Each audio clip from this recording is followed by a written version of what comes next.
Seja muito bem-vindo ao nosso segundo capítulo. Nós já falamos no anterior sobre o onboarding, agora está na hora de botar a mão na massa, né? Agora vamos falar sobre como entregar o inbound marketing na prática. Então, assim, dentro desta aula, eu não vou estar desenhando para você como entregar o inbound marketing. Eu vou falar quais são os principais tópicos que você precisa ter em mente quando executar uma estratégia de inbound marketing. Vou também te dar várias dicas, desde ferramentas que você pode utilizar em diferentes cenários e também sobre o tempo e ações que devemos fazer dentro de cada uma das etapas da entrega do inbound marketing. Então vamos lá. Primeiro item para mim ele é crucial, é o diferencial. Você precisa entender qual o diferencial da empresa do seu cliente. Se ela é uma empresa que é igual a todas as outras que tem no mercado, para fazer o inbound marketing isso é extremamente complicado. Ele precisa ter alguma coisa diferente.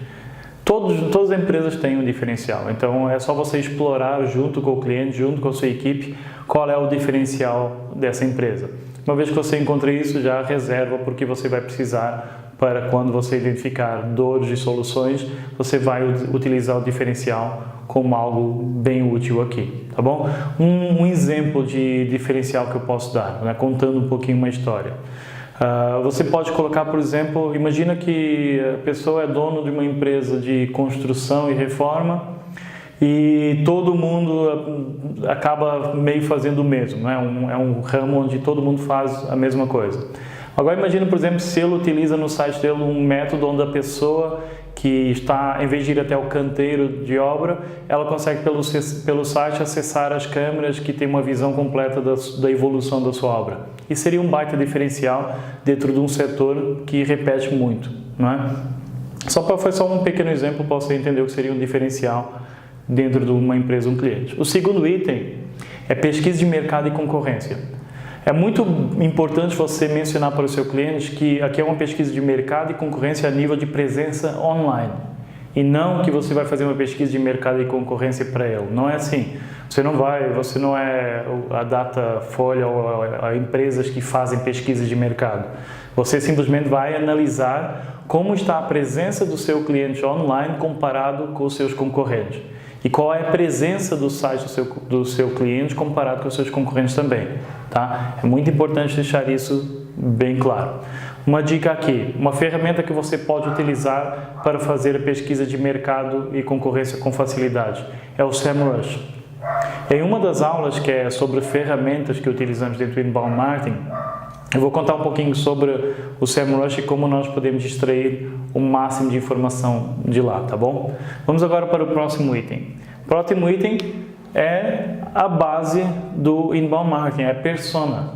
Nós precisamos definir a persona, caso contrário nós não temos fundação para trabalhar, nós não sabemos quais são as dores, quais são as motivações, o que impede aquela pessoa de fazer determinada ação. Então nós precisamos entrevistar o quê? Clientes do nosso cliente que estejam satisfeitos e outros não tão satisfeitos assim. É muito importante. Eu sempre falo, olha, quando a gente vai fazer uma entrevista de persona, pega pessoas que estão muito felizes com o cliente, mas também algumas que não estão. E as coisas mais importantes que você precisa perguntar é que dor elas tinham que motivou elas a procurar por aquela empresa. Uma vez que ela encontrou a empresa, como ela foi tratada, o que ela sente em relação à empresa. E ela encontrou aquilo que realmente buscava. Foi fácil ela ter acesso àquela informação? Que canal ela utilizou para ter acesso à informação? Essas são apenas algumas perguntas que você pode colocar dentro da pesquisa de persona. É interessante aqui também você fazer o seguinte, não só entrevistar os clientes do seu cliente, mas também entrevistar o próprio cliente, desde que ele demonstre qual é a percepção dele em relação ao seu público-alvo. E é bem legal porque depois você vai poder comparar a percepção do seu cliente com aquilo que você entrevistou a nível de persona, tá? É uma dica bem importante. O próximo é metas, no modelo SMART. Então nós precisamos iniciar o quê? Definir uma meta específica. O que seria metas específicas? Não é? Você precisa determinar, tipo, emagrecer 20 quilos em um mês. Não é uma meta específica. Não é? Ela não é tão específica assim. Então você precisa conversar realmente bem com a sua equipe e tentar entender o que seria uma meta bem específica, tá bom? O próximo item seria mensurável. O que é uma meta mensurável? Você fala qual? Fazer com que a minha empresa cresça. Não é uma meta mensurável, mas você fala que fazer com que a minha empresa cresça 15% em tanto tempo. Isso é uma meta mensurável. Atingível.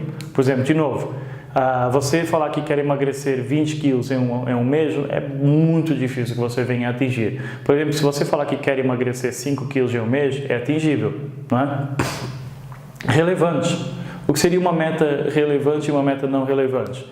O meu objetivo é me tornar líder em determinado setor através de formações de comportamento e estudo. Isso é uma meta, né, relevante. O que não seria tão relevante? O meu objetivo é tornar líder e concluir o curso de inglês até o ano que vem. Isso não é tão relevante assim. Tá. O próximo item aqui seria você falar sobre o que é o tempo, né? O tempo para fazer isso acontecer. Eu quero comprar minha casa própria. Isso não seria uma meta muito bem definida a nível de tempo. Mas eu quero comprar minha casa própria em 6 meses, eu estou definindo um tempo para isso acontecer. Então, assim, não vou me aprofundar aqui sobre o SMART, nem em relação a metas. O importante é você saber que tem que seguir a meta SMART. Você já conversou na reunião de onboarding? Se você assistiu a minha aula de onboarding, nós falamos um pouco sobre metas, prazos, planos, desafios. E você consegue agora trazer para dentro do escopo da entrega do inbound marketing e definir metas reais para o seu cliente. O próximo item aqui é definir qual a melhor estratégia para o seu cliente. Imagina um cenário onde o seu cliente ele não tem presença nenhuma online, o site dele no máximo tem 100 acessos por mês. É óbvio que o que você vai ter que fazer para ele é atrair visitantes para o site. Então você vai definir como a principal meta para o seu cliente trazer visitantes para o site. Como é que você vai fazer isso? Produção de conteúdo e SEO. Pode ser também através de conteúdo patrocinado no Google, conteúdo patrocinado nas mídias sociais. O importante aqui é você definir, olha, eu vou passar a maior parte do meu primeiro trimestre fazendo ações para atrair visitantes para o site. Então nós sabemos que as metas que nós temos que definir nesta fase são metas de crescimento de tráfego e não de conversão, porque nós estamos primeiro trazendo as pessoas, tá bom? A próxima ação aqui é você fazer a parte de converter. Olha, então, o cliente ele já tem um volume bem legal no site, o que ele precisa, na verdade, é converter aquele volume de tráfego em leads. Então, significa que eu vou ter que trabalhar no quê? Eu vou ter que trabalhar em ofertas de conteúdo para colocar nas minhas landing pages, eu vou ter que trabalhar em otimização de landing page para conseguir extrair o máximo de conversões possíveis. Então eu já sei que a meta que eu vou ter que trabalhar, se eu definir que vai ser converter, eu vou ter que trabalhar em uma meta de conversão de visitante em leads, por exemplo, certo? Então eu preciso ter isso em foco também.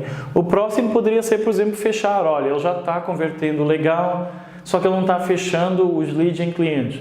Então eu vou tentar entender como é que está a jornada de compra, eu vou tentar entender o conteúdo que eu tenho, se encaixa em cada um dos estágios, se eu estou na fase de alerta, consideração, decisão ou ação. Eu preciso desenhar isso muito bem com a minha equipe de conteúdo para saber onde eu vou ter que trabalhar. Então se eu vou trabalhar em fechar, eu preciso trabalhar em conteúdo que desça a pessoa pelo funil de vendas. E também ofertas que eu coloco de materiais no meu site que permita a pessoa sair de um estágio de lead para um estágio de cliente. Agora, o que é muito importante entender aqui, você não tem que estar preso a só atrair, a só converter ou só fechar. Você pode fazer uma combinação de alguns desses. Você pode trabalhar, por exemplo, em atrair e converter. Você pode trabalhar em converter e fechar ou até uma combinação de todas elas, não é? Então, uma vez que você consegue entender todas as pesquisas que você fez lá no passado, desde a parte de pesquisa de mercado, concorrência, persona, as metas, e você define qual é a melhor estratégia, você está pronto para passar para a próxima fase, que eu vou explicar já em seguida, tá? Eu vou só apagar isso aqui rapidinho e já vou passar para a próxima fase.